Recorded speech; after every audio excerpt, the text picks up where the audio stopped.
নারায়ণগঞ্জে ক্ষমতাধর ওসমান পরিবার জুলাই গণ অভ্যুত্থানের পর থেকেই লাপাত্তা। এখন গুঞ্জন পালিয়ে থেকেই সম্পদ বিক্রি করছেন তারা। এরই মধ্যে সেলিম ওসমান অর্ধশত কোটি টাকা দামের 3টি আলিশান বাড়ি বিক্রি করেছেন মাত্র 18 কোটি টাকায়। আরও বিক্রি গুঞ্জন এখন শহর জুড়ে। দর্শক, নারায়ণগঞ্জ থেকে রবিউল ইসলামের তথ্য ছবিতে ডেস্ক রিপোর্ট।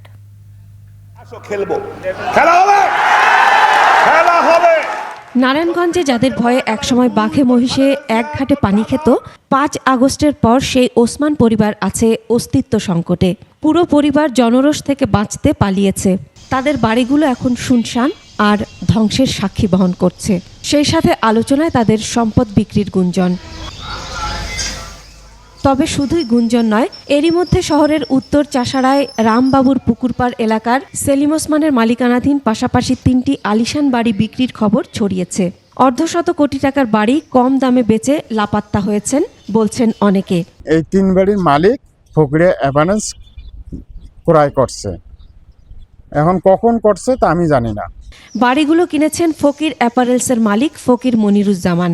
তাদের দাবি 5 আগস্টের আগেই কিনেছেন এসব বাড়ি। তবে বাড়ির কেয়ারটেকাররা জানিয়েছেন পরিস্থিতি বুঝে পালানোর আগে 2টি এবং পলাতক অবস্থায় একটি বাড়ি বিক্রি হয়। বৈষম্য বিরোধী আন্দোলনের আগেই 2টা কিনেছে, প্রায় 1.5-2 মাস আগে।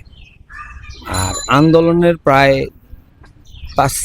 4-5 মাস পরে আরেকটা বাড়ি কিনেছে। মোট 3টা বাড়ি কিনেছে। জেনেক্সে শিফট করো, লাইফকে লিফট করো।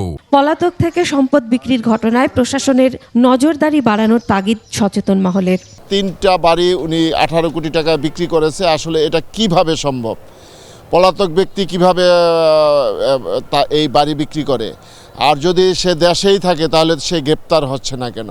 এটা জনগণের সম্পদ, এগুলি মানুষের দখলবাজি করে বিচার না হওয়া পর্যন্ত এগুলি বন্ধ রাখা দরকার। এছাড়া লুটপাটের মাধ্যমে ওসমান পরিবারের আরও যেসব সম্পদ রয়েছে তা সরকারি জিম্মায় নেয়ার পরামর্শ দিয়েছেন সচেতন মহল।